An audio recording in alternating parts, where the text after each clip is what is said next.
Matt, I'm going to start with you at Illumio, and just paint a picture. What's it look like? What can we expect to see over the course of the next 18 months, 2 years? The first thing I think is going to be a transformative mindset in our partners in the government. Very frequently when I see, architectures, it's still based on detection technologies. And I think one of the things that we have learned in the last, year plus is that detection will ultimately failure. The offenders, the offense, the other side needs to get it right once, where we need to get detection right every single time. So I think there's going to be a mindset changed about, where the defense needs to reside.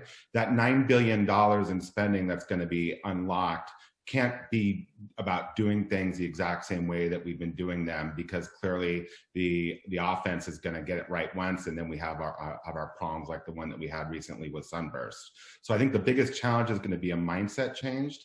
And if it's not just detection, our defenses need to be modified to basically prevent an assumed breach at any given point. And there's an emerging technology in the private sector called microsegmentation, which compartmentalizes those assets in the data center.